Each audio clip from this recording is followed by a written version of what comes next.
शिवानी और आप देख रहे हैं बीजापुर एक्सप्रेस। चलते हैं खबरों की ओर।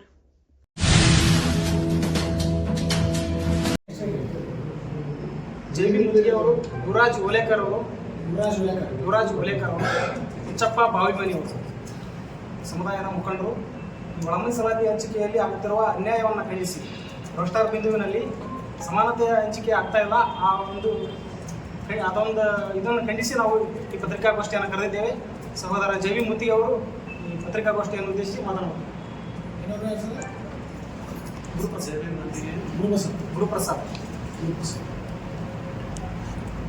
ಎಲ್ಲರಿಗೂ ಕೂಡ ನಮ್ಮ ಛಲವಾದಿ ಸಮಾಜದ ಕರೆಗೆ ಒಗ್ಗಟ್ಟು ಬಂದಿರತಕ್ಕಂಥ ಎಲ್ಲ ಪತ್ರಿಕಾ ಮಾಧ್ಯಮದ ಬಂಧುಗಳಿಗೆ ಮತ್ತು ಹಿರಿಯರಿಗೆ ನನ್ನ ಕಡೆಯಿಂದ, ನನ್ನ ಸಮಾಜದ ಕಡೆಯಿಂದ ಮೊಟ್ಟ ಮೊದಲದಾಗಿ ತಮಗೆ ಸ್ವಾಗತವನ್ನು ಬಯಸ್ತಾ, ಏನು ಒಳ ಮೀಸಲಾತಿ ಹಂಚಿಕೆಯಲ್ಲಿ ರೋಸ್ಟರ್ ಬಿಂದುವಿನ ಪ್ರಕಾರ ಬಲಗೈ ಸಮಾಜಕ್ಕೆ, ಛಲವಾದಿ ಸಮಾಜಕ್ಕೆ ಅನ್ಯಾಯ ಆಗುತ್ತಿರುವುದನ್ನು ಖಂಡಿಸಿ ಇವತ್ತು ನಾವು ಬಿಜಾಪುರ ಜಿಲ್ಲೆಯಲ್ಲಿ ಪತ್ರಿಕಾಗೋಷ್ಠಿಯನ್ನ ಕರೆದಿದ್ದೇವೆ. ಈ ಒಳ ಮೀಸಲಾತಿ ಅಂದ್ರೆ ಏನಂತೇಳಿ ಎರಡು ಮಾತಿನಲ್ಲಿ ನಾನು ಹೇಳ್ತೀನಿ. ಪರಿಶಿಷ್ಟ ಜಾತಿ ಮತ್ತು ಪರಿಶಿಷ್ಟ ಪಂಗಡದ ಜನರಿಗಾಗಿ ಮೀಸಲಿಟ್ಟ ಒಟ್ಟು ಕೋಟಾದಡಿಯಲ್ಲಿ ಉಪಜಾತಿಗಳಿಗೆ ಜನಸಂಖ್ಯೆ ಮತ್ತು ಹಿಂದುಳಿದ ವರ್ಗರ ಆಧಾರದ ಮೇಲೆ ಪ್ರತ್ಯೇಕ ಮೀಸಲಾತಿ ನೀಡುವುದಾಗಿದೆ. ಇದು ಮೀಸಲಾತಿ ಒಳಗಿನ ಮೀಸಲಾತಿಯಾಗಿದ್ದು, ಇದು ಸಮಾನ ಹಂಚಿಕೆಯ ಮತ್ತು ಅತಿ ಹೆಚ್ಚು ವಂಚಿತರಿಗೆ ಸಾಮಾಜಿಕ ನ್ಯಾಯ ಒದಗಿಸುವ ಒಳ ಮೀಸಲಾತಿಯಾಗಿದೆ. ಈ ಒಳ ಮೀಸಲಾತಿಯ ಉದ್ದೇಶ ಸಮಾನವಾದ ಹಂಚಿಕೆ. ಆದ್ರೆ ದುರ್ದೈವದ ಸಂಗತಿ ಏನಂದ್ರೆ, ಈ ಒಳ ಮೀಸಲಾತಿಗೆ ದಶಕಗಳ ಕಾಲ ಹೋರಾಟ ಮಾಡಿರ್ತಕ್ಕಂಥ ಛಲವಾದಿ ಸಮಾಜ ಇವತ್ತು ಸುಮಾರು 3 ದಶಕಗಳ ಕಾಲ ಒಳ ಮೀಸಲಾತಿಗೆ ಹೋರಾಟವನ್ನ ಮಾಡ್ಕೊಂಡು ಬಂದಿರತಕ್ಕಂತಹ ನಮ್ಮ ಛಲವಾದಿ ಸಮಾಜಕ್ಕೆ ಇವತ್ತು ರೋಸ್ಟರ್ ಬಿಂದುವಿನ ಮುಖಾಂತರ ಏನು ನೋಟಿಫಿಕೇಶನ್ ಆಗಿದೆ, ಕೆಲವು ಹುದ್ದೆಗಳನ್ನ ನೋಟಿಫಿಕೇಶನ್ ಮಾಡಿದ್ದಾರೆ ಸರ್ಕಾರದವರು, ಇದು ಬಲಗೈ ಸಮಾಜದವರಿಗೆ ಮರಣ ಶಾಸನವಾಗಿ ಮಾರ್ಪಾಟಾಗಿದೆ. ಯಾಕೆ ಮಾತನ್ನ ಹೇಳ್ತಾ ಇದ್ದೀನಿ ಅಂತಂದ್ರೆ, ಒಳ ಮೀಸಲಾತಿ ಇನ್ನೂ ಕೂಡ ಜಾರಿಯಾಗಿಲ್ಲ, ರಾಜ್ಯಪಾಲರ ಅಂಕಿತ ಆಗಿಲ್ಲ ಮತ್ತು ಅಲೆಮಾರಿಗಳು ಇದನ್ನ ಸುಪ್ರೀಂ ಕೋರ್ಟ್ ನಲ್ಲಿ ಹೋಗಿ ಸ್ಟೇಯನ್ನು ತಂದಿದ್ದಾರೆ. ಆದರೂ ಕೂಡ ಸರ್ಕಾರ ಬಂಡತನವನ್ನ ಪ್ರದರ್ಶನ ಮಾಡಿ ಒಂದು ಸಮಾಜದ ಓಲೈಕೆಗಾಗಿ ಇವತ್ತು ಒಳ ಮೀಸಲಾತಿಯಲ್ಲಿ ರೋಸ್ಟರ್ ಬಿಂದುವಿನ ಪ್ರಕಾರ ನೋಟಿಫಿಕೇಶನ್ ಅನ್ನು ಹೊರಡಿಸಿದ್ದಾರೆ. ಇದು ಅತ್ಯಂತ ದುರ್ದೈವದ ಸಂಗತಿ. ಯಾಕಂದ್ರೆ ಛಲವಾದಿ ಸಮಾಜ ಈ ಸರ್ಕಾರದ ಒಂದು ಅಂಗವಾಗಿ ಕೆಲಸ ಮಾಡಿದೆ. ಈ ಸರ್ಕಾರ ಬರಲಿಕ್ಕೆ ಪ್ರಮುಖ ಒಂದು ಸಮುದಾಯವಾಗಿ ಕೆಲಸ ಮಾಡಿದೆ. ಅದನ್ನ ಮಾನ್ಯ ಸಿದ್ದರಾಮಯ್ಯ ಸಾಹೇಬರಿಗೂ ಗೊತ್ತು, ಮಾನ್ಯ ಸಮಾಜ ಕಲ್ಯಾಣ ಸಚಿವರಾಗಿರ್ತಕ್ಕಂಥ ಎಚ್ ಸಿ ಮಹದೇವಪ್ಪ ಸಾಹೇಬರಿಗೂ ಗೊತ್ತು. ಆದ್ರೆ ಇವತ್ತು ನಮ್ಮ ಪರವಾಗಿ, ಇವತ್ತು ಛಲವಾದಿ ಸಮಾಜದ ಯುವಕರ ಭವಿಷ್ಯಕ್ಕಾಗಿ ಯಾರೂ ಕೂಡ ದನಿ ಎತ್ತದೇ ಇರತಕ್ಕಂಥದ್ದು ಇದು ನೋವಿನ ಸಂಗತಿಯಾಗಿದೆ. ಯಾಕೆ ಮಾತನ್ನ ಹೇಳ್ತಾ ಇದ್ದೀನಿ ಅಂದ್ರೆ, ಒಂದು ಮೀಸಲಾತಿ ಅಡಿಯಲ್ಲಿ ಪ್ರವರ್ಗ 1 6%, ಪ್ರವರ್ಗ ಬಿ 6%, ಪ್ರವರ್ಗ ಸಿ 5% ಮೀಸಲಾತಿ ಒಳ ಮೀಸಲಾತಿ ಜಾರಿಯಾಗಿದೆ. ಆ ಜಾರಿ ಆಗಿದ ಅನುಪಾತದಲ್ಲಿ ಇವರು ನೋಟಿಫಿಕೇಶನ್ ಅನ್ನ ಹೊರಡಿಸಬೇಕಾಗಿರ್ತಕ್ಕಂಥ ಸರ್ಕಾರ ಇವತ್ತು ಒಂದು ಸಮುದಾಯದ ಓಲೈಕೆಗಾಗಿ ಇದನ್ನ ಬೇರೆ ರೀತಿಯಿಂದ ಒಂದು ಸಮಾಜದ ಓಲೈಕೆಗಾಗಿ ಪ್ರವರ್ಗ ಬಿ ಮತ್ತು ಪ್ರವರ್ಗ ಸಿ ದವರಿಗೆ ಇದು ಮರಣ ಶಾಸನವಾಗಿ ಇವತ್ತಿನ ನೋಟಿಫಿಕೇಶನ್ ಅನ್ನು ಹೊರಡಿಸಿದ್ದಾರೆ. ಒಂದು ಮಾಧ್ಯಮದ ಸ್ನೇಹಿತರಿಗೆ ಒಂದು ಮಾಹಿತಿಯನ್ನು ಹಂಚ್ಕೊಳ್ತೀನಿ. ಯಾಕಂತಂದ್ರೆ ಇದು ಹೇಗಾಗಿದೆ ಅನ್ನೋದ್ರಿಗೆ, ಈಗ ಒಳ ಮೀಸಲಾತಿ ಇನ್ನೂ ಕೂಡ ಜಾರಿಯಾಗಿಲ್ಲ, ಆದ್ರೂ ಕೂಡ ಸರ್ಕಾರದ ವತಿಯಿಂದ ರೋಸ್ಟರ್ ಬಿಂದುವಿನ ಪ್ರಕಾರವಾಗಿ ನೋಟಿಫಿಕೇಶನ್ ಅನ್ನು ಹೊರಡಿದ್ದಾರೆ. ಆ ನೋಟಿಫಿಕೇಶನ್ ಅನ್ನ ಪ್ರಕಾರ ರಾಜ್ಯ ಸರ್ಕಾರ 10 ಇಲಾಖೆಗಳಲ್ಲಿ ಉದ್ಯೋಗ ನೇಮಕಾತಿಯಲ್ಲಿ ಈಗ ಒಂದು 10 ಇಲಾಖೆಗಳಲ್ಲಿ ನೋಟಿಫಿಕೇಶನ್ ಅನ್ನು ಮಾಡಿದೆ. ಅದರಲ್ಲಿ ಬಲಗೈ ಸಮಾಜಕ್ಕೆ ಅತ್ಯಂತ ಹೆಚ್ಚು, ಬಲಗೈ ಸಮಾಜಕ್ಕೆ ಅಂದ್ರೆ ಛಲವಾದಿ ಸಮಾಜಕ್ಕೆ ಅನ್ಯಾಯ ಆಗಿದೆ. ಯಾಕಂತಂದ್ರೆ ಇವತ್ತು ಸರ್ಕಾರಿ ನೇಮಕಾತಿಯಲ್ಲಿ ಬಲಗೈ ಸಮಾಜಕ್ಕೆ ಅನ್ಯಾಯ ಆಗಿರೋದೆಷ್ಟು ಮತ್ತು ಮುಂದೆ ಎಷ್ಟು ಆಗಬಹುದು, ಇದನ್ನ ಯಾಕೆ ನಾವು ಖಂಡಿಸ್ತಾ ಇದ್ದೀವಿ ಅನ್ನೋದ್ರ ಬಗ್ಗೆ ಒಂದು ದಾಖಲಾತಿಗಳ ಪ್ರಕಾರ, ಸರ್ಕಾರದ ದಾಖಲಾತಿಗಳ ಪ್ರಕಾರ ನಾನು ಒಂದೆರಡು ನಿಮ್ಮ ಮುಂದೆ ಹೇಳಕ್ ಇಷ್ಟಪಡ್ತೀನಿ. ಕೃಷಿ ಮಾರುಕಟ್ಟೆಯಲ್ಲಿ ಒಟ್ಟು ಹುದ್ದೆಗಳು 180 ನೋಟಿಫಿಕೇಶನ್ ಆಗಿದ್ದಾವೆ. ಪರಿಶಿಷ್ಟ ಜಾತಿ ಮತ್ತು ಪರಿಶಿಷ್ಟ ಪಂಗಡದವರಿಗೆ ಒಳ ಮೀಸಲಾತಿ ಆಧಾರದಲ್ಲಿ 31 ಹುದ್ದೆಗಳನ್ನ ಕೊಡಬೇಕಂತಾಗಿದೆ. ಅದರಲ್ಲಿ ಪ್ರವರ್ಗ ಎ 13, ಪ್ರವರ್ಗ ಬಿ 11, ಪ್ರವರ್ಗ ಸಿ 7 ಹುದ್ದೆಗಳನ್ನ ಅವರು ನೇಮಿಸಿದ್ದಾರೆ. ಬೆಂಗಳೂರು ಅಭಿವೃದ್ಧಿ ಪ್ರಾಧಿಕಾರದಲ್ಲಿ ಒಟ್ಟು 25 ಹುದ್ದೆಗಳಿವೆ. ಆ ಹುದ್ದೆಗಳಲ್ಲಿ ಪ್ರವರ್ಗ ಎ ದವರಿಗೆ 4 ಸಿಕ್ಕಿದೆ, ಪ್ರವರ್ಗ ಬಿ ದವರಿಗೆ 1 ಸಿಕ್ಕಿದೆ, ಪ್ರವರ್ಗ ಸಿ ದವರಿಗೆ ಸಿಕ್ಕಿಲ್ಲ. ಮತ್ತು ಕರ್ನಾಟಕ ಸಾಬೂನು ಲಿಮಿಟೆಡ್ ನ ಒಟ್ಟು ಹುದ್ದೆಗಳು 18, ಅದರಲ್ಲಿ ಮೀಸಲಾತಿ ಅಡಿಯಲ್ಲಿ ಹುದ್ದೆಗಳು 6. ಆ 6ರಲ್ಲಿ ಪ್ರವರ್ಗ 1ಕ್ಕೇನೆ ಪ್ರವರ್ಗ 1ಕ್ಕೆ 5 ಹುದ್ದೆಗಳು ಅಲ್ಲಿ ನೇಮಕವಾಗಿದ್ದಾವೆ ಮತ್ತು 1 ಹುದ್ದೆಗಳು ಬಿಗೆ ಆಗಿದ್ದಾವೆ, ಸಿದವರಿಗೆ ಇಲ್ಲ. ಸಣ್ಣ ಕೈಗಾರಿಕೆ ಅಭಿವೃದ್ಧಿ ನಿಗಮದ ಒಟ್ಟು ಹುದ್ದೆಗಳು 44ರಲ್ಲಿ 12 ಮೀಸಲು ಕ್ಷೇತ್ರದ ಹುದ್ದೆಗಳಿವೆ. ಅದರಲ್ಲಿ 12 ಹುದ್ದೆಗಳು ಪ್ರವರ್ಗ 1, ಪ್ರವರ್ಗ ಬಿ ದವರಿಗೆ 1, ಪ್ರವರ್ಗ ಸಿ ದವರಿಗೆ ಇಲ್ಲ. ನಂತರ ಆರೋಗ್ಯ ಮತ್ತು ಕುಟುಂಬ ಕಲ್ಯಾಣ ಇಲಾಖೆ ವಿಜಯನಗರದಲ್ಲಿ ಒಟ್ಟು ಹುದ್ದೆಗಳು 8, ಮೀಸಲು ಹುದ್ದೆಗಳು 2. ಅದು ಮೀಸಲು ಹುದ್ದೆಗಳು ಒಟ್ಟು 2 ಕೂಡ ಪ್ರವರ್ಗ 2ಕ್ಕೆ ಹೋಗಿದೆ. ಮತ್ತು ರಾಯಚೂರು RMIS ಒಟ್ಟು ಹುದ್ದೆಗಳು 40, ಮೀಸಲು ಹುದ್ದೆಗಳು 6. ಶೇಕಡ 6 ಮತ್ತು 5ರ ಅನುಪಾತದಲ್ಲಿ ಆಗ್ಬೇಕಾಗಿರ್ತಕ್ಕಂಥದ್ದು ಇಲ್ಲಿ ಪ್ರವರ್ಗ ಎಕ್ಕೆ 4 ಆಗಿದೆ, ಪ್ರವರ್ಗ ಬಿ ದವರಿಗೆ ಇಲ್ಲ, ಪ್ರವರ್ಗ ಸಿ ದವರಿಗೆ 2 ಆಗಿದೆ. ಮತ್ತು ಸರ್ಕಾರಿ ಆಯುರ್ವೇದಿಕ್ ಮೆಡಿಕಲ್ ವಿಬಿ ಒಟ್ಟು ಹುದ್ದೆಗಳು 8, ಅದರಲ್ಲಿ ಮೀಸಲು ಕ್ಷೇತ್ರದಲ್ಲಿ 2, ಅದು ಕೂಡ ಪ್ರವರ್ಗ ಎಕ್ಕೆ 2 ಹೋಗಿದೆ, ಪ್ರವರ್ಗ ಬಿ ದವರಿಗೆ ಅಲ್ಲಿಲ್ಲ, ಪ್ರವರ್ಗ ಸಿ ದವರಿಗೆ ಅಲ್ಲಿಲ್ಲ. ಮತ್ತು ವಾಯುವ್ಯ ಕರ್ನಾಟಕ ಸಾರಿಗೆ ಇಲಾಖೆಯಲ್ಲಿ ಒಟ್ಟು ಹುದ್ದೆಗಳು 30, ಅದರಲ್ಲಿ 33, ಅದರಲ್ಲಿ ಒಟ್ಟು ಹುದ್ದೆಗಳು 10 ಮೀಸಲು ಅಭ್ಯರ್ಥಿಗಳಿದ್ರೆ ಪ್ರವರ್ಗ ಎ ದವರಿಗೆ ಕೂಡ 10ಕ್ಕೆ 10 ಕೂಡ ಪ್ರವರ್ಗ ಎ ದವರಿಗೆ ಹೋಗಿದೆ, ಪ್ರವರ್ಗ ಬಿ ದವರಿಗಿಲ್ಲ ಮತ್ತು ಪ್ರವರ್ಗ ಸಿ ದವರಿಗಿಲ್ಲ. ಕೃಷಿ ವಿದ್ಯಾಲಯ ವಿವಿ ಧಾರವಾಡದಲ್ಲಿ ಒಟ್ಟು ಹುದ್ದೆಗಳು 33, ಅದರಲ್ಲಿ ಒಳ ಮೀಸಲಾತಿ ಆಧಾರದಲ್ಲಿ ಆಗಿರತಕ್ಕಂತ ನೋಟಿಫಿಕೇಶನ್ 9, ಸಂಪೂರ್ಣ 9 ಕೂಡ ನೋಟಿಫಿಕೇಶನ್ 9 ಕೂಡ ಪ್ರವರ್ಗ 1ಕ್ಕೆ ಹೋಗಿದೆ. ಅಂತಹ ವಿಶ್ವವಿದ್ಯಾಲಯದಲ್ಲಿ ಪ್ರವರ್ಗ 1ಕ್ಕೆ ಅಷ್ಟು 9 ಮೀಸಲಾತಿಯಲ್ಲಿ ಆಯ್ಕೆಯಾಗಿರ್ತಕ್ಕಂಥ ಅಭ್ಯರ್ಥಿಗಳಿದ್ರೆ ಉಳಿದಂತಹ ಪ್ರವರ್ಗ ಬಿ ದಲ್ಲಿ ಮತ್ತು ಪ್ರವರ್ಗ ಸಿ ದಲ್ಲಿ ಇದ್ದಂತಹ ಅಭ್ಯರ್ಥಿಗಳ ಪಾಡೇನು? ಈಗ ನೋಟಿಫಿಕೇಶನ್ ಆಗಿ ಅವರಿಗೆ ಹುದ್ದೆಯನ್ನು ಅಲಂಕರಿಸಿದ್ರೆ ಅವರು ಇವತ್ತು ಜಾಯಿನ್ ಆದ್ರೆ ಒಂದು ಸರಿಸಮಾನ ಅಂದ್ರೆ ಒಂದು ಸರ್ಕಾರಿ ಇಲಾಖೆಯಲ್ಲಿ 30ರಿಂದ 35 ವರ್ಷ ಆ ಅಧಿಕಾರಿ ಅಲ್ಲಿ ಅಧಿಕಾರವನ್ನ ಚಲಾಯಿಸ್ತಾನೆ. ಆತ 30-35ರ ನಂತರ ಆತ ನಿವೃತ್ತಿಯನ್ನಾಗ್ತಾನೆ. ತದನಂತರ ಈ ಪ್ರವರ್ಗ ಬಿಗೆ ಅವಕಾಶಗಳು ಸಿಗ್ತದೆ. 35 ವರ್ಷಗಳ ಕಾಲ ನಾವು ಮೀಸಲಾತಿಯಿಂದ ದೂರ ಇರಬೇಕಾಗ್ತದೆ. ಇದು ಬಲಗೈ ಸಮಾಜಕ್ಕೆ ಮರಣ ಶಾಸನ ಆಗಿದೆ ಅಂತ ನಾನು ಹೇಳಿದ್ದು. ಮತ್ತು ತದನಂತರ BMWS ಒಟ್ಟು ಹುದ್ದೆಗಳು 165 ಇದಾವೆ, ಅದರಲ್ಲಿ 22 ಹುದ್ದೆಗಳು ಮೀಸಲಾತಿಗೆ ಸಂಬಂಧಪಟ್ಟಿರ್ತಕ್ಕಂಥದ್ದು. ಎಗೆ 10, ಬಿಗೆ 7, ಸಿಗೆ 5. ಇಂಥವೆಲ್ಲವೂ ಕೂಡ ಯಾವ ಒಳ ಮೀಸಲಾತಿ ಜಾರಿ ಆಗದೆ ಸರ್ಕಾರ ಒಂದು ಸಮುದಾಯದ ಓಲೈಕೆಗಾಗಿ ಇವತ್ತು ಪ್ರವರ್ಗ ಬಿ ಮತ್ತು ಪ್ರವರ್ಗ ಸಿ ದವರಿಗೆ ಮರಣ ಶಾಸನವನ್ನು ಬರೀಲಿಕ್ಕೆ ಇವತ್ತಿನ ನಮ್ಮ ಆಡಳಿತದಲ್ಲಿರತಕ್ಕಂತಹ ಕಾಂಗ್ರೆಸ್ ಸರ್ಕಾರ ಹೊರಟಿರ್ತಕ್ಕಂಥದ್ದು ಇವತ್ತು ಛಲವಾದಿ ಸಮಾಜಕ್ಕೆ ಅತ್ಯಂತ ನೋವಿನ ಸಂಗತಿಯಾಗಿದೆ. ಇವತ್ತು ರಾಜ್ಯದಾದ್ಯಂತ ಇವತ್ತು ಛಲವಾದಿ ಸಮಾಜ ಬಹಳ ಗಟ್ಟಿತನವನ್ನ ಪ್ರದರ್ಶನ ಮಾಡ್ತಾ ಇದೆ. ನೀವು ನಾಗಮೋಹನ್ ದಾಸ್ ಅವರ ವರದಿ ಸಂಪೂರ್ಣವಾಗಿ ಅಂಗೀಕಾರವಾಗುವವರೆಗೂ ಕೂಡ ನೋಟಿಫಿಕೇಶನ್ ಅನ್ನ ಹೊರಡಿಸಬೇಡ್ರಿ.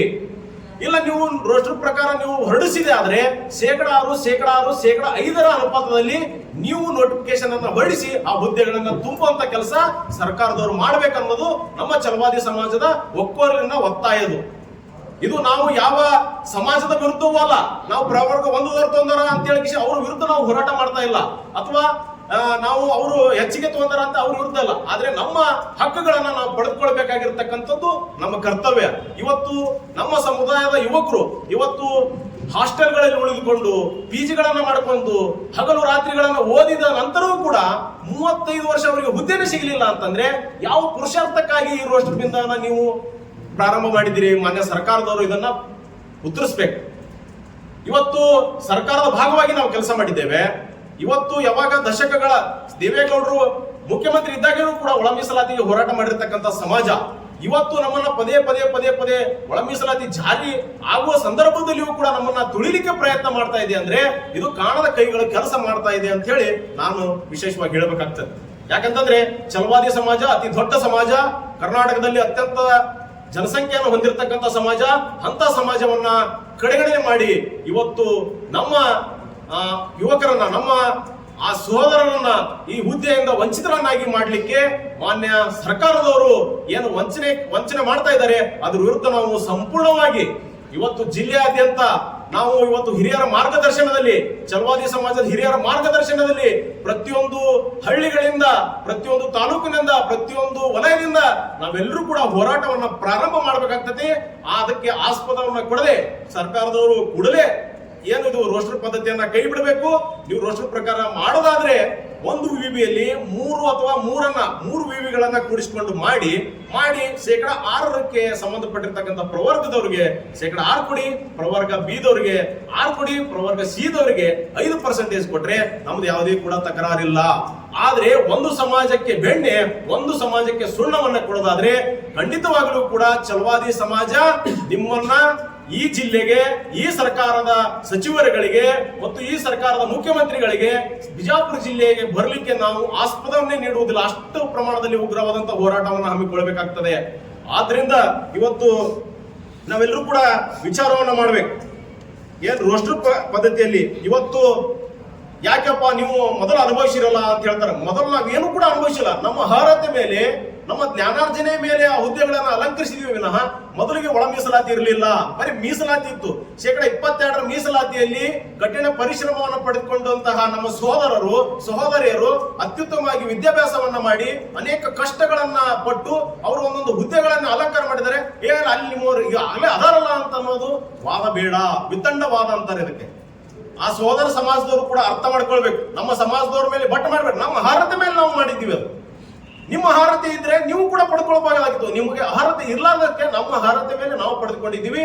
ಈಗ ಒಳ ಮೀಸಲಾತಿ ಇನ್ನೂ ಕೂಡ ಜಾರಿಯಾಗಿಲ್ಲ. ನೀವು ರೋಸ್ಟರ್ ಬಿಂದುವಿನ ಪ್ರಕಾರ ನೀವು ನೋಟಿಫಿಕೇಶನ್ ಅನ್ನು ಹೊರಡಿಸುವುದಾದರೆ 6 ಪ್ರವರ್ಗ 1ಕ್ಕೆ 6%, ಪ್ರವರ್ಗ ಬಿಗೆ 6%, ಪ್ರವರ್ಗ ಸಿಗೆ 5% ನೀವು ಮೀಸಲಾತಿಯನ್ನ ಕೊಟ್ಟು ಆ ಹುದ್ದೆಯನ್ನ ನೀವು ನೋಟಿಫಿಕೇಶನ್ ಮಾಡ್ಬೇಕಂತ ನಾನು ಸರ್ಕಾರದವರಲ್ಲಿ ಒತ್ತಾಯ ಮಾಡ್ತೇನೆ. ರಾಜ್ಯ ಮಟ್ಟದಲ್ಲಿ ಏನ್ ಮಾಡ್ತಾ ಇದ್ದಾರೆ ನಾಯಕರು? ರಾಜ್ಯ ಮಟ್ಟದಲ್ಲಿ ಛಲವಾದಿ ಮಹಾಸಭಾದ ಸಹ ಕಾರ್ಯದರ್ಶಿಗಳಾಗಿರ್ತಕ್ಕಂತಹ ಸಿದ್ದಯ್ಯ IAS ನಿವೃತ್ತ ಜಿಲ್ಲಾಧಿಕಾರಿಗಳು ಗಮನಕ್ಕೆ ಬರುವ ಹಾಗೆ ಈಗ ಎಷ್ಟೇ ಬಾರಿ ಕೂಡ ಕಂಪ್ಲೀಟ್ ಮಾಡ್ತೀವಿ. ಮುಖ್ಯಮಂತ್ರಿಗಳು ಗಮನಕ್ಕೆ ಈ ರೋಸ್ಟರ್ ಪದ್ಧತಿ ಕುರಿತಾಗಿ ಸಂಪೂರ್ಣವಾದ ಮಾಹಿತಿ ನೀಡಿದಾರೋ ಅಥವಾ ಮಾಹಿತಿ ಕೊರತೆ ಇವರಿಗಿತ್ತು ಅಥವಾ ಅವರಿಗೆ ಏನಿಲ್ಲ? ನಮ್ಮ ಸಮಾಜದವರು ಈಗ ಇಂಥವೆಲ್ಲ ಘಟನೆಗಳಾದ ನಂತರ ಮಾನ್ಯ ಸಮಾಜ ಕಲ್ಯಾಣ ಇಲಾಖೆ ಸಚಿವರಿಗೆ ನಮ್ಮ ಛಲವಾದಿ ಮಹಾಸಭಾದ ರಾಜ್ಯ ನಾಯಕರು ಹೋಗಿ ಆ ವಿಷಯವನ್ನ ಪ್ರಸ್ತಾಪ ಮಾಡಿದ್ದಾರೆ. ಪ್ರಸ್ತಾಪ ಮಾಡಿದಾಗ ಸಚಿವರು ಇದು ನನ್ನ ಗಮನಕ್ಕೆ ಇಲ್ಲ ಅಂತ ಹೇಳಿದ್ದಾರೆ. ಇದು ದುರ್ದೈವದ ಸಂಗತಿ. ನಮ್ಮ ಸಮಾಜದ ಒಬ್ಬ ಹೆಮ್ಮೆಯ ಸಮಾಜ ಕಲ್ಯಾಣ ಸಚಿವರು ಇವತ್ತು ಸಮಾಜದ ನಮ್ಮ ಯುವ ಸಮೂಹವನ್ನ, ನಮ್ಮ ಈ ಸೋದರತ್ವವನ್ನ ಬೆಳೆಸಬೇಕಾಗಿರ್ತಕ್ಕಂಥ ಸಚಿವರೇ ಅದ್ರ ಬಗ್ಗೆ ನನಗೆ ಗೊತ್ತಿಲ್ಲ ಅನ್ನೋ ಮಾಹಿತಿ ಹೇಳಿದಾರಲ್ಲ, ಅದಕ್ಕಿಂತ ದುರಂತ ಮತ್ತೊಂದಿಲ್ಲ ಅಂತ ನಾನು ಭಾವಿಸ್ತೀನಿ. ಯಾಕಂತಂದ್ರೆ ಇವತ್ತು ಅತ್ಯುತ್ತಮ ಛಲವಾದಿ ಸಮಾಜದವರೇ ಆಗಿರ್ತಕ್ಕಂತಹ ರಾಜ್ಯ ರಾಜಕಾರಣದಲ್ಲಿ ಪ್ರಭಾವವನ್ನು ಹೊಂದಿರತಕ್ಕಂತಹ ಅನೇಕ ಸಚಿವರುಗಳಿದ್ದಾರೆ. ಜಿ ಪರಮೇಶ್ವರ್ ಸಾಹೇಬ್ರು ಇದ್ದಾರೆ, ಪ್ರಿಯಾಂಕ್ ಖರ್ಗೆ ಅವರು ಇದ್ದಾರೆ, ಜಿ ಪರಮೇಶ್ವರ್ ಇದ್ದಾರೆ, ಅಭಯ್ ಅವರು ಇದ್ದಾರೆ. ಇಲ್ಲಿ ಎಲ್ಲ ಇದ್ರೂ ಕೂಡ ಇವತ್ತು ನಮಗೆ ಕೂಡ ಮರಣ ಶಾಸನ ಬರಲಿಕ್ಕೆ ಹೊಂಟಿದಾರಲ್ಲ, ಅದು ನೋವಾಗಿದೆ ಸರ್. ನಮಗೆ ಇದ್ರೂ ಕೂಡ ನಮ್ಮ ಪರವಾಗಿ ಯಾವ ಒಬ್ಬ ಶಾಸಕ ಆಗ್ಲಿ, ಸಚಿವರಾಗ್ಲಿ, ನಮ್ಮ ನಮ್ಮಿಂದ ಓಟ್ ಪಡೆದುಕೊಂಡಿರ್ತಕ್ಕಂಥ ಜನರಲ್ ಅಭ್ಯರ್ಥಿಗಳು ಕೂಡ ನಮ್ಮ ಸಮಾಜದ ಪರವಾಗಿ ಧ್ವನಿ ಎತ್ತದೇ ಇರತಕ್ಕಂಥದ್ದು ಇವತ್ತು ಛಲವಾದಿ ಸಮಾಜಕ್ಕೆ ನೋವುಂಟಾಗಿದೆ. ಆ ನೋವಿನಿಂದ ನಾವು ಇವತ್ತು ಪ್ರೆಸ್ ಮೀಟ್ ಕರೆದು ಇವತ್ತು ಸರ್ಕಾರ ಕೂಡಲೇ ಎಚ್ಚೆತ್ಕೊಂಡು ಇದನ್ನ ರೋಸ್ಟರ್ ಪದ್ಧತಿಯನ್ನ ಕೈ ಬಿಡ್ರಿ. ಒಂದು ಇಲ್ಲ, ನೀವು 6%, 5% ಬಿಂದುವಿನಲ್ಲಿ ನೀವು ಹುದ್ದೆಯನ್ನ ನೋಟಿಫಿಕೇಶನ್ ಮಾಡ್ರಿ ಅಂತ ಹೇಳಿ ನಾಗಮೋಹನ್ ದಾಸ್ ಅವರ ವರದಿಯಲ್ಲಿ ಅಲೆಮಾರಿಗಳಿಗೆ ಅನ್ಯಾಯ ಆಗಿದೆ ಅಂತ ಹೇಳಿ ಅಲೆಮಾರಿಗಳು ಸುಪ್ರೀಂ ಕೋರ್ಟ್ಗೆ ಹೋಗಿ ಅದನ್ನ ಸ್ಟೇ ತಂದಿದ್ದಾರೆ ಸರ್. ಆದ್ರಿಂದ ರಾಜ್ಯಪಾಲರು ಅದಕ್ಕೆ ಅಂಕಿತವನ್ನು ಹಾಕಿಲ್ಲ. ಮತ್ತು ಆದಿ ದ್ರಾವಿಡ, ಆದಿ ಕರ್ನಾಟಕ, ಆದಿ ಆಂಧ್ರ ಅನ್ನೋ ಜಾತಿಗಳು ಅವರಿಗೆ ಪ್ರತ್ಯೇಕವಾಗಿ ನೀವು ಬಲಗೈ ಪ್ರವರ್ಗ ಎದಲ್ಲಿಯೂ ಮೆನ್ಷನ್ ಮಾಡಿಲ್ಲ, ಪ್ರವರ್ಗ ಬಿ ದಲ್ಲಿ ಮೆನ್ಷನ್ ಮಾಡಿಲ್ಲ, ಪ್ರವರ್ಗ ಸಿ ದಲ್ಲಿ ಮೆನ್ಷನ್ ಮಾಡಿಲ್ಲ. ಅವರಿಗೆ ಆಯ್ಕೆ ಅನುಸಾರ ಬಿಟ್ಟಿದ್ದಾರೆ. ನೀವು ನಾನು ಆದಿ ಕರ್ನಾಟಕ ಆದ್ರೆ ನೀನು ಪ್ರವರ್ಗ 1ರಲ್ಲಿ ನಾನು ಆಯ್ಕೆ ಮಾಡಿದ್ರೆ ನೀವು ಪ್ರವರ್ಗ 1ರಲ್ಲಿ ನಾವು ಹೋಗ್ಬೋದು. ಪ್ರವರ್ಗ 2ರಲ್ಲಿ ಹೋಗ್ತೀನಿ ಅಂತಂದ್ರೆ ಪ್ರವರ್ಗ 2ರಲ್ಲಿ ಹೋಗ್ಬೋದು. ಪ್ರವರ್ಗ 3ರಲ್ಲಿ ಹೋಗ್ತೀನಿ ಅಂತಂದ್ರೆ ಪ್ರವರ್ಗ 3ದಲ್ಲಿ ಹೋಗ್ಬೋದು. ಆದ್ರಿಂದ ದ್ವಂದ್ವಗಳಾಗಿದೆ ವಿನಃ ಈ ಒಳ ಮೀಸಲಾತಿಯಿಂದ ನ್ಯೂನ್ಯತೆಗಳಿದೆ, ನಾನು ಇಲ್ಲ ಅಂತ ಹೇಳ್ತಾ ಇಲ್ಲ. ಆ ನ್ಯೂನ್ಯತೆಗಳನ್ನ ಸರಿಪಡಿಸಬೇಕಾಗಿರ್ತಕ್ಕಂಥದ್ದು ಸರ್ಕಾರದ ಜವಾಬ್ದಾರಿ. ಆ ಜವಾಬ್ದಾರಿ ಸರ್ಕಾರದ ಮೇಲಿದೆ. ಆದ್ರಿಂದ ಕೂಡಲೇ ಇವೇನು ಆದಿ ಕರ್ನಾಟಕ, ಆದಿ ದ್ರಾವಿಡ, ಆದಿ ಆಂಧ್ರ ಅಂತ ಏನಿದ್ದಾರೆ ಅವರನ್ನ ಯಾವ್ದಾದ್ರು ಒಂದು ಪ್ರವರ್ಗಕ್ಕೆ ನೀವು ಸೀಮಿತ ಮಾಡಿ.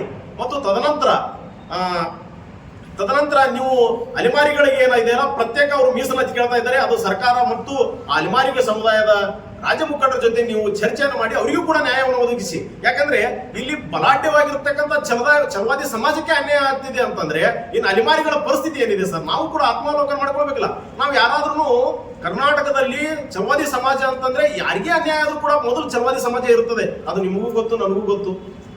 ಅಂತ ಸಂದರ್ಭದಲ್ಲಿ ಇವತ್ತು ನಮ್ಮ ಹೊಟ್ಟೆಗೆ ಬೆಂಕಿ ಬಿದ್ದಿದೆ.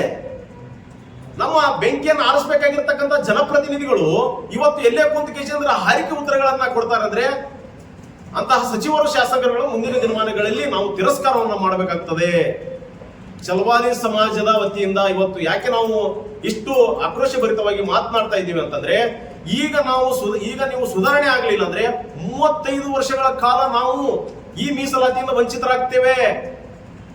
ಬಾಬಾ ಸಾಹೇಬರ ಸಂವಿಧಾನ 1950ರಿಂದ ಬರೋದಕ್ಕಿಂತ ಮುಂಚೆಯೂ ಕೂಡ ಅಸ್ಪೃಶ್ಯತೆ ಆಚರಣೆಯಲ್ಲಿ ಬೆಂದಿದ್ದೇವೆ. ಸಂವಿಧಾನ ಜಾರಿಯಾದ ನಂತರವೂ ಕೂಡ ನಾವು ಕೆಲವು ಕಾನೂನು ನಿಯಮಗಳನ್ನ ಮೀರಿ ಇಲ್ಲದೂ ಕೂಡ ನಾವು ಅಸ್ಪೃಶ್ಯತೆಗೆ ಒಳಪಟ್ಟಿದ್ದೇವೆ, ಅತ್ಯಾಚಾರಕ್ಕೆ ಒಳಪಟ್ಟಿದ್ದೇವೆ. ಇವೆಲ್ಲ ಕೂಡ ಮುಂದುವರಿಯ ನಿಟ್ಟಿನಲ್ಲಿ ಈ ರೋಸ್ಟರ್ ಬಿಂದುವನ್ನ ಪ್ರಾರಂಭಿಸಿದ್ದಾರೆ ಅಂತೇಳಿ ನಾನು ಇದನ್ನ ಆರೋಪ ಮಾಡ್ತೇನೆ ಸರ್ಕಾರದವ್ರ ಮೇಲೆ. ಯಾಕಂದ್ರೆ ನಮ್ಗೆ ಹಕ್ಕುಗಳಿರಲ್ಲ ನಮಗೆ ಮತ್ತು ನಮ್ಮ ಸಮುದಾಯಕ್ಕೆ ವಿಶೇಷವಾಗಿ ಯಾವ ಇದೇನು ಅನುವಂಶಿಕವಾಗಿ ಬಂದಿರ್ತೈತಲ್ಲ ಕುಲಕಸಬು ಯಾವುದೂ ಇಲ್ಲ. ನಮ್ಮ ಛಲವಾದಿ ಸಮಾಜಕ್ಕೆ ಯಾವುದೂ ಇಲ್ಲ, ಬೇರೆ ಬೇರೆ ಸಮಾಜಕ್ಕೆ ಇದೆ. ಅದು ಬೇರೆ ಬೇರೆ ಸಮುದಾಯ ಸ್ವತಃ ಬಾಬಾ ಸಾಹೇಬ್ ಸಂವಿಧಾನ ಬರೋಕ್ಕಿಂತ ಮುಂಚೆಯೂ ಕೂಡ ಅವ್ರು ಹಣ ನೋಡಿದ್ದಾರೆ. ನಾವು ಹಣ ನೋಡಿಲ್ಲ. ನಾವು ಜೀತಗಾರಿಕೆಯಲ್ಲಿ ಬಂದಿದ್ದೇವೆ, ಅಸ್ಪೃಶ್ಯರಾಗಿ ಬಂದಿದ್ದೇವೆ. ಇವತ್ತು ಅಸ್ಪೃಶ್ಯತೆಯನ್ನ ನೊಂದು ಬೆಂದಿರ್ತಕ್ಕಂತಹ ಯುವ ಸಮೂಹ ಕಷ್ಟಪಟ್ಟು ಓದಿ ಅನೇಕ ಹುದ್ದೆಗಳನ್ನ ಪಡೆದುಕೊಂಡಿದೆ ವಿನಃ ಇದು ಯಾರ ಕೊಟ್ಟಿರ್ತಕ್ಕಂತಹ ಭಿಕ್ಷೆಯಿಂದ ಅಲ್ಲ, ಬಾಬಾ ಸಾಹೇಬ್ ಸಂವಿಧಾನದಿಂದ. ಅದನ್ನ ಬಟ್ ಮಾಡಿ ಛಲವಾದಿ ಸಮಾಜದವ್ರು ನೀವು ಆಲ್ರೆಡಿ ಅದಿರಲ್ಲ, ಆ ಹುದ್ದೆ ನಿಮಗೆ ಯಾಕೆ ಅನ್ನೋ ವಿತಂಡವಾದ ಬೇಡ. ನಮ್ಮ ಅರ್ಹತೆ ಮೇಲೆ, ನಮ್ಮ ವಿದ್ಯಾರ್ಥಿ, ನಮ್ಮ ಜ್ಞಾನಾರ್ಜನೆ ಮೇಲೆ ಪಡೆದುಕೊಂಡಿರ್ತಕ್ಕಂತಹ ಹುದ್ದೆಗಳವು. ಆದ್ರಿಂದ ಸರ್ಕಾರದವರು ಕೂಡಲೇ ರೋಸ್ಟರ್ ಪದ್ಧತಿಯನ್ನ ಕೈ ಬಿಡಬೇಕು. ಕೈ ಬಿಡದೇ ಇದ್ರೆ ಈಗ ರಾಜ್ಯದಾದ್ಯಂತ ಮೈಸೂರಿನಿಂದ ಪ್ರಾರಂಭವಾಗಿ ಬಿಜಾಪುರಕ್ಕೆ ಬಂದಿದ್ದಿದೆ ಸರ್ ಈ ಹೋರಾಟ. ಮೈಸೂರು, ಮಂಡ್ಯ, ಬೆಂಗಳೂರು, ಚಿತ್ರದುರ್ಗ, ತುಮಕೂರಿನಲ್ಲಿ ಮತ್ತು ಗುಲ್ಬರ್ಗದಲ್ಲಿ ಎಲ್ಲವೂ ಕಡೆ ಬಹಳ ಬಲಗೈ ಸಮಾಜ, ಛಲವಾದಿ ಸಮಾಜ ಉಗ್ರವಾದಂತಹ ಹೋರಾಟದ ಮುಖಾಂತರ ಸರ್ಕಾರದ ಗಮನವನ್ನ ಸೆಳೆಯಲಿಕ್ಕೆ ಪ್ರಾರಂಭ ಮಾಡಿದೆ. ಆ ನಿಟ್ಟಿನಲ್ಲಿ ಲಕ್ಷಾಂತರ ಮತಗಳಿದ್ದಂತಹ ಬಿಜಾಪುರ ಜಿಲ್ಲೆಯಲ್ಲಿ ಕೂಡ ನಮ್ಮನ್ನ ಕಡೆಗಣಿಸಿದರೆ ನಿಮಗೆ ಮುಂದಿನ ದಿನಮಾನಗಳಲ್ಲಿ ಸರ್ಕಾರ ಬರೋದು ಕಷ್ಟ ಆಗುತ್ತದೆ. ಆದ್ರಿಂದ ನಾವೆಲ್ಲರೂ ಕೂಡ ಇವತ್ತು 1-2-3 ದಿನದಲ್ಲಿ ಇದನ್ನ ಸರಿಪಡಿಸಿ ಈ ನೋಟಿಫಿಕೇಶನ್ ಅನ್ನ ತಕ್ಷಣ ತಡೆ ಹಿಡಿದು ಶೇಕಡಾ ಪ್ರವರ್ಗ ಬಂದವರಿಗೆ 6, ಶೇಕಡಾ 6 ಪ್ರವರ್ಗದಲ್ಲಿ ಮತ್ತು ಶೇಕಡಾ 5ರಷ್ಟು ಪ್ರವರ್ಗ ಸಿದವರಿಗೆ ಕೊಡಬೇಕಂತ ನಾನು ಒತ್ತಾಯ ಮಾಡ್ತೀನಿ ಸರ್.